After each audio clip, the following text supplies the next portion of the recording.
Hey folks, this is Coach Rich. Welcome to tonight's Coach Chat. Um, I am throwing this out on the YouTubes, on the Google Plus. I was going to try to put it inside our chat room on the site, but I've had some last minute technical difficulties, so I'm working through them. But let me go over to my presentation here. So where you guys are at right now you've been racing across your season using our 4 keys of triathlon execution.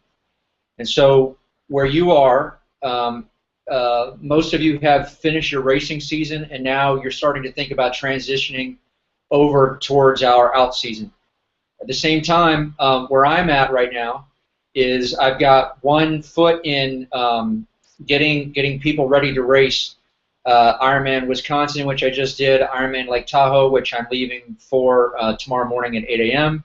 And then I'm on the road again for Chattanooga, then Arizona. Patrick's on the ball for Kona, etc. So I got one foot on teaching people how to race side, but I'm also in a place where I'm having conversations with people about what to do between now and the start of the out season, how I'm planning out their seasons for 2015. I've done like 50 triathlon season roadmaps this week alone, and today's only Wednesday. And I'm helping them pick their races for 2015. So as I'm doing all this, I'm trying to think about how do I take this 4 keys theme that we apply to racing, and what are our endurance station 4 keys for triathlon training. So on Sunday, I busted out a little presentation, presented that to my tri club at Jones Coffee, and this is my second iteration of it. I'm hoping to get my wrap on, get a little bit better, and work with Patrick to hone and refine this 4 keys of triathlon training, and then this then becomes a product and a suite of content that we then use to have a conversation with you, our athletes, from the October through May timeframe, which is when we have your 100% focus on training, and then it shifts towards racing. Okay, so 4 keys of the Endurance Nation 4 keys of triathlon training are work works, ROI, the box, and cool stuff. Okay, so first key, work works. This is how we want you. This is the perspective that we want you to have on what it means to train and become more fit. Understand that your body is lazy, and your body will only adapt itself to perform the work that you force it to do. So the purpose of your training is to impart a training load on your body each week, and that training load is increased incrementally every week, and maybe it steps back for a day or two, but think of it as your body is currently adapted to accomplish a workload of 5, and it's only going to adapt to that 5 as long as you only force it to meet the stresses of a level 5 training load. So you impart to your body across your training week a level 5.5 or a 6, and your body says, I used to be able to only have to do a level 5, now he's making me do a 5.5 or a 6, and now I have to adapt, I have to become more fit. And over time, 5 becomes 6, becomes 7, becomes 8, becomes 9, becomes 10. The functional expression of which is you're able to do more work. You're able to swim longer and faster. You're able to ride your bike faster and longer, and you're able to run faster and longer. So put aside all the training mumbo jumbo about lactate threshold this and aerobic that and metabolic changes and whatnot. Just keep it simple. Focus on the work. Work works. Focus on the work that you're accomplishing across your week. Now, as athletes, we have 3 variables that we manage across each week to impart this training stress load. Those 3 variables are frequency, volume, and intensity. So how many workouts per week that you do, the volume of each workout, and the intensity of each workout then that all goes into your weekly training stress load. Okay, hold that thought. I'm going to come back to it. Okay, my next key is ROI, return on investment.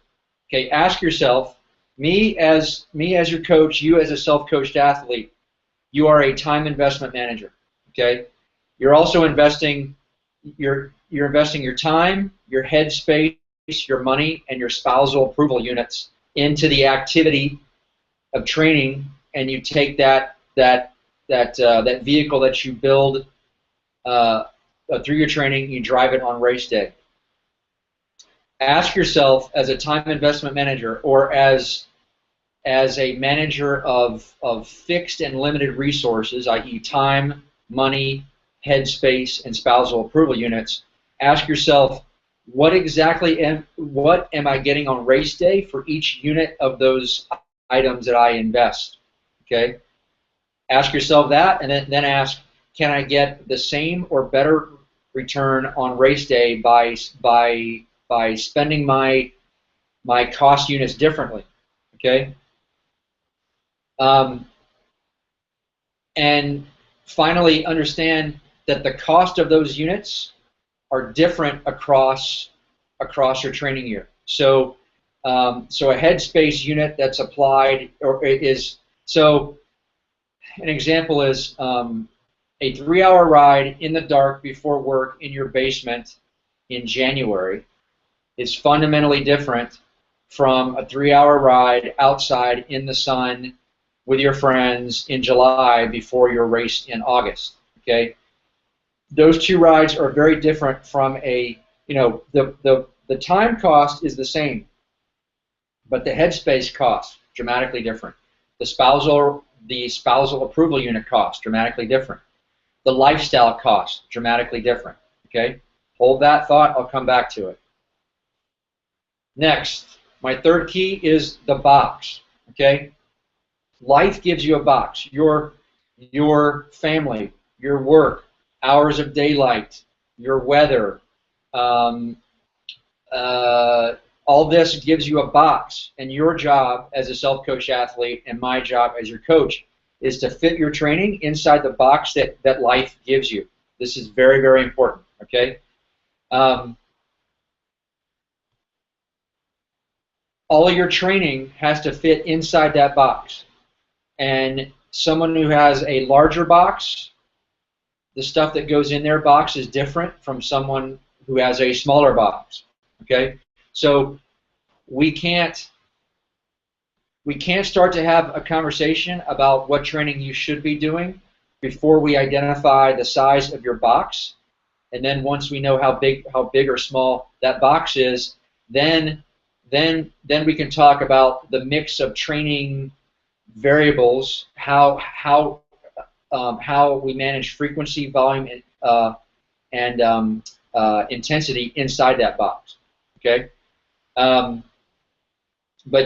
so because we only coach age group athletes, we have a very good idea for the size of the typical box, how that box can expand or shrink across the year, and therefore our job as coaches of age group athletes is fundamentally to keep that box as small as we can for as long as we can. Okay, the smaller we keep that box, the smaller we can keep the cost of the things that you're putting inside that box.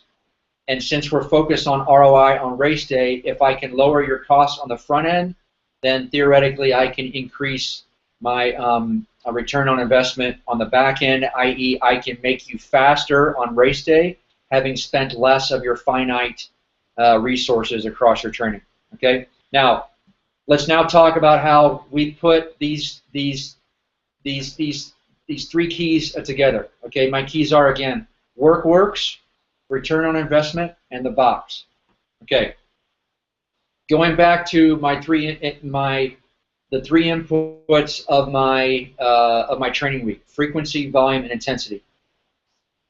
Frequency is basically fixed. Okay, the pool is only open, and the pool hours only work with your life for 2 to 3 days a week.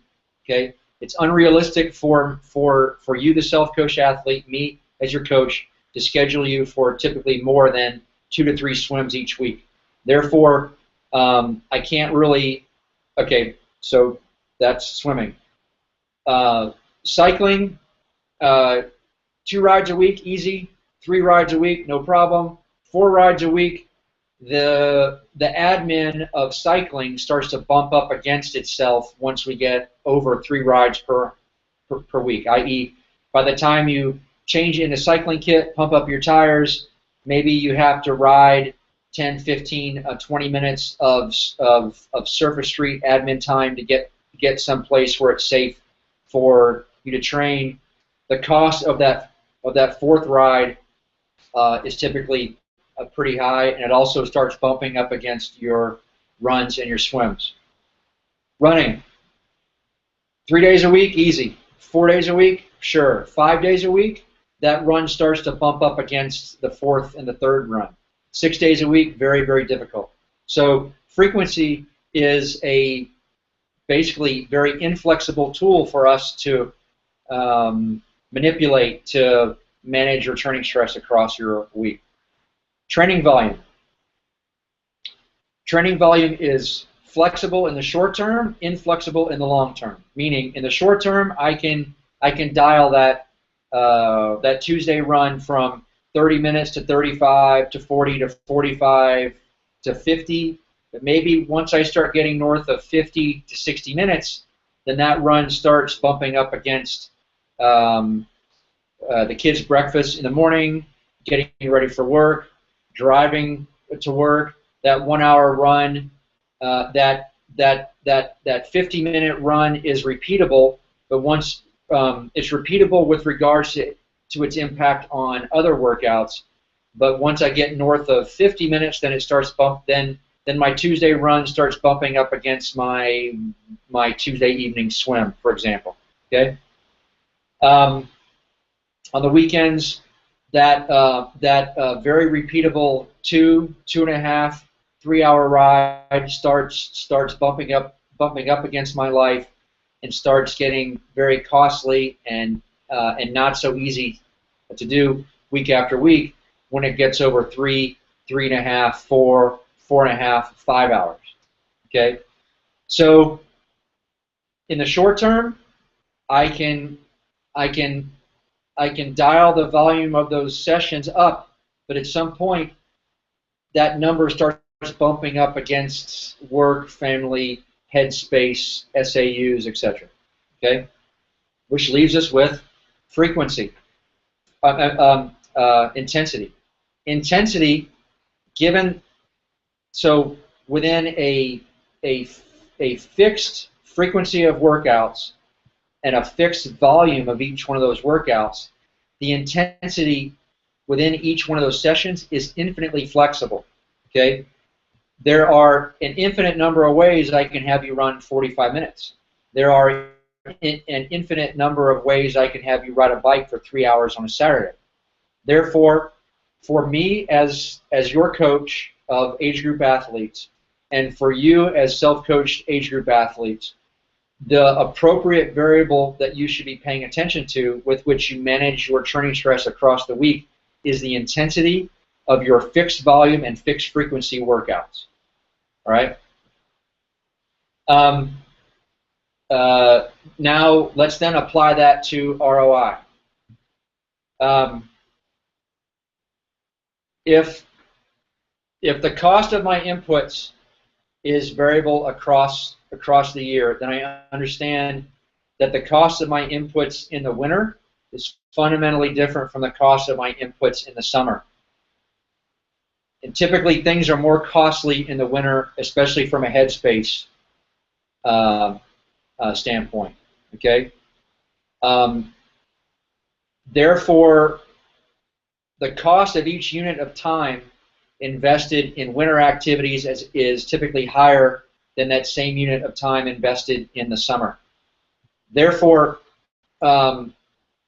so park that thought for a second. Second thought is what we've learned across a combined 25 plus years of Ironman coaching of age group athletes is if you want to swim fast, you got to swim fast, assuming you have the best form that you can get within the limitations of the length of your season. That's a whole nother conversation there. If you want to ride fast, you got to ride fast. If you want to run fast, you got to run fast. What I'm saying is, between October 27th, the start of our out season, and about the middle of February, that's when I make you faster. I train you to be a faster 5K, 10K half marathon runner and a faster 40K time trial cyclist. You exit that process in middle of February through the middle of April, and you are so that your April 2015 self is much faster than your April 2014 self, and then I put endurance on top of that faster you. And the way that we describe this style of training is fast, then far. We build your fast, and then we put far on top of it. Okay?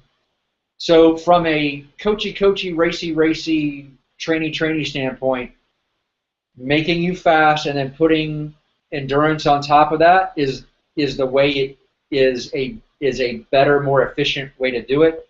This, while everyone else is building their base in the winter, while everyone else is building their base in the off season, me as the Endurance Nation coach, you as the Endurance Nation athlete, I'm taking that excellent 2014 base fitness that you have. I'm dropping your volume down dramatically. Intensity goes up dramatically. I give you two days off per week. I don't have to build your endurance. I can just make you stupid fast, and you enter April 2015 much faster. This is the method that we've been using since 2007, probably more since like 2006, across 5,000 athletes. It works. Okay, so there's that. Return on investment opportunities by sport. Okay, swimming. We've demonstrated since 2007 that we can have you not swim in the winter, and we can give you 2 days off per week, and we can make you much faster cyclists and runners, and then I can apply a 2-week swim camp to you at the middle of February, where I can have you working on your form in a very compact, efficient manner.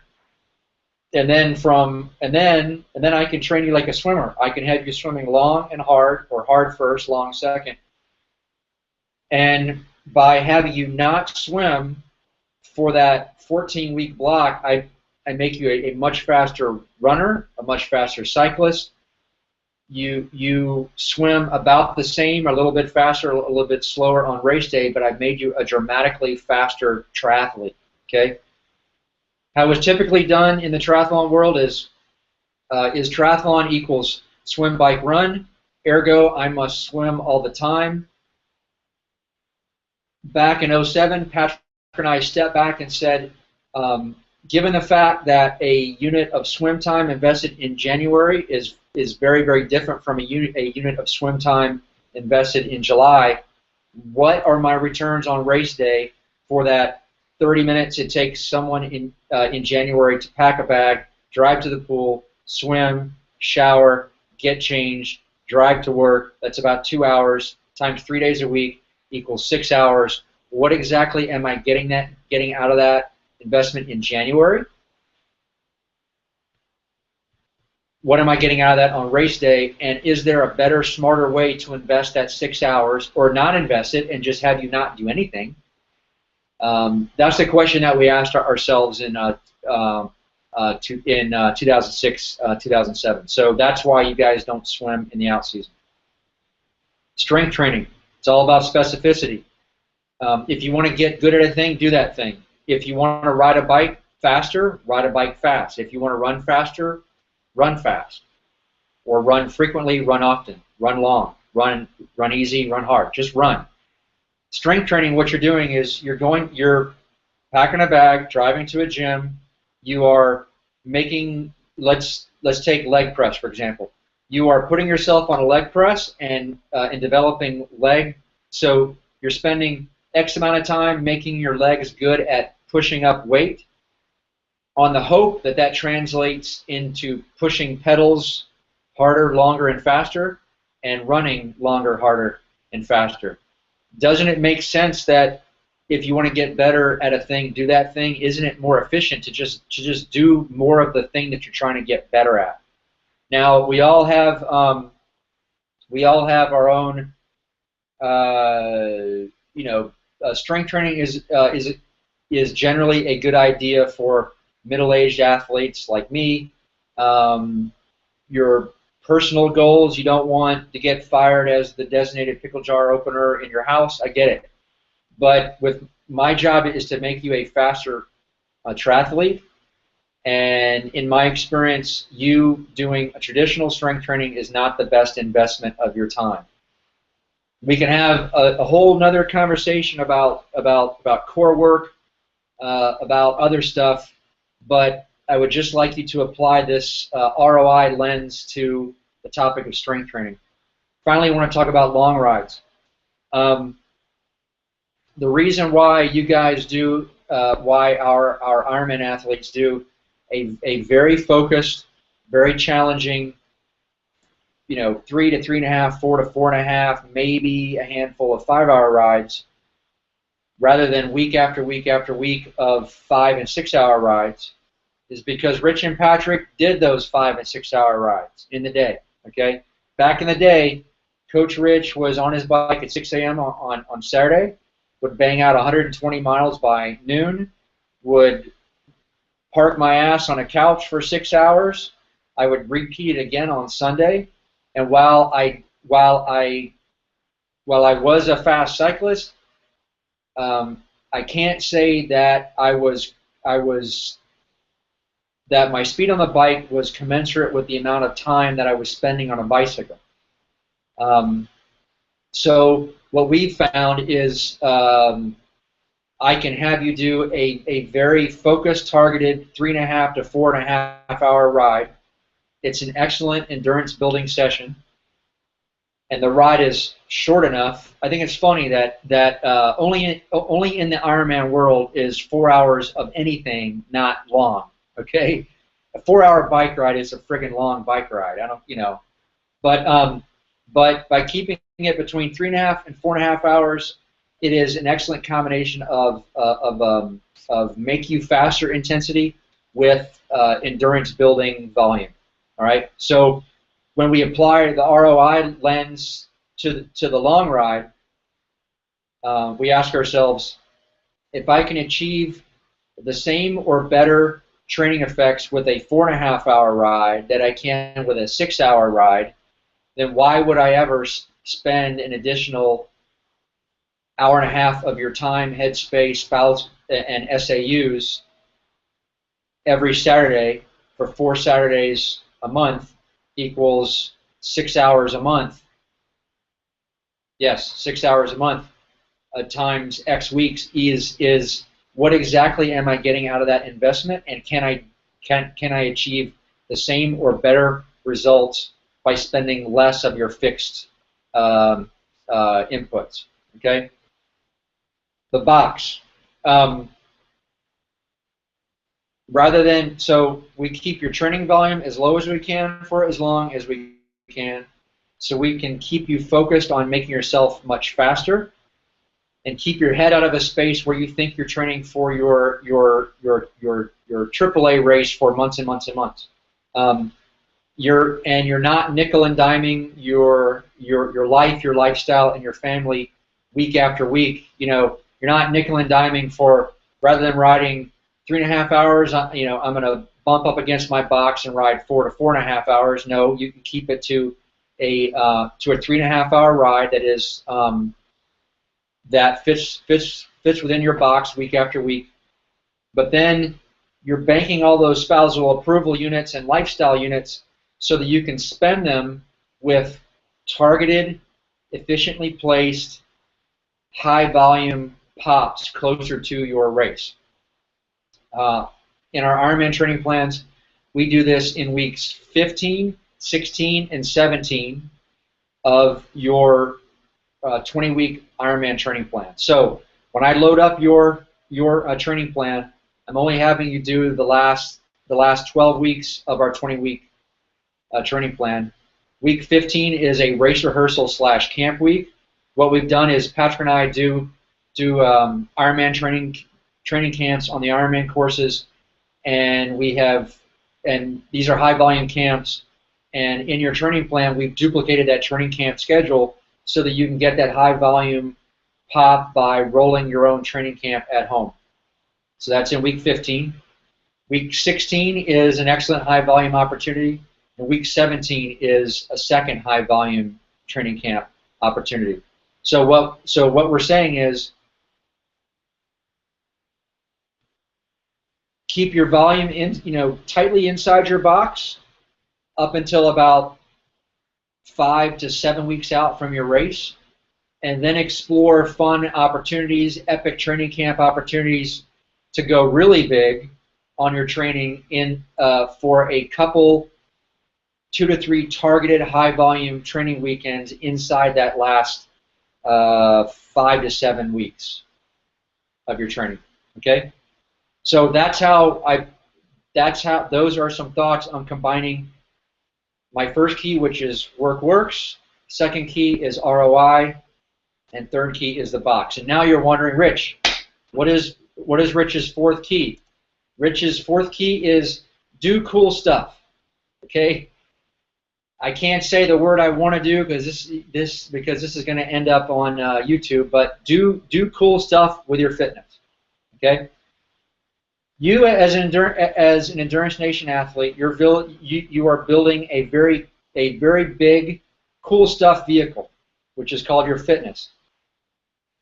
What I want you to do is put cool stuff on the calendar and train for it, and try to get other people to do it with you.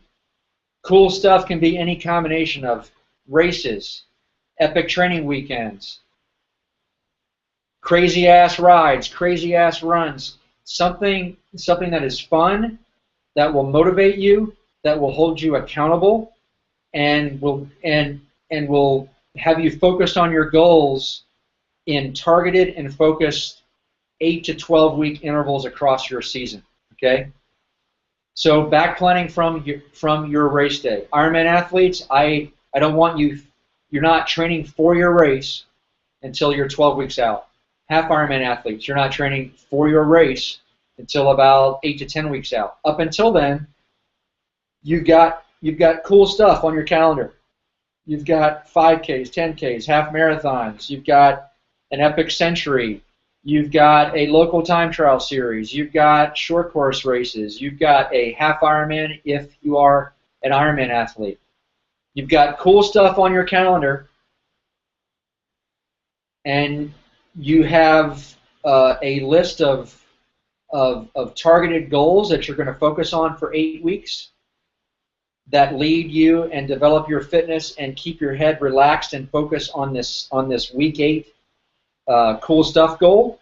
Then you're going to move to your next cool event and your next cool event and your next cool event, and then you're going to wake up 8 to 12 weeks out from your AAA race.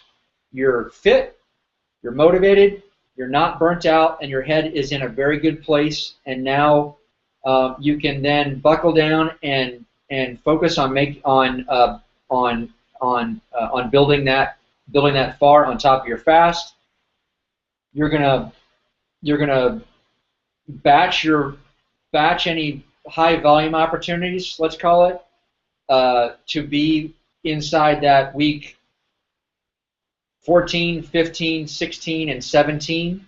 Those 4 weeks for Ironman athletes. For half Ironman athletes, maybe it's 15, 16, 17.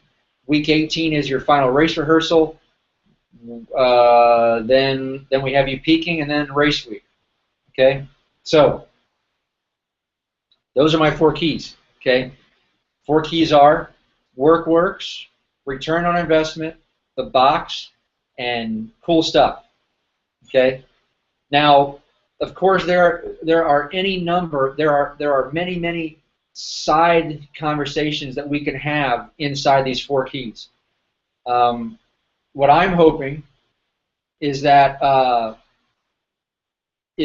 Patrick and I, with your help, can refine these 4 keys of these 4 keys of triathlon training into a suite of messages and related content and a structure inside which we can have conversations about swim technique and core strength and training with power and training with pace and low cadence on the bike and bike fit, and we can put, you know, all the race execution conversations that we have inside the bubble of our 4 keys of triathlon execution. I'm hoping that we can work together as a team to put training conversations inside the bubble of this 4 keys of triathlon training.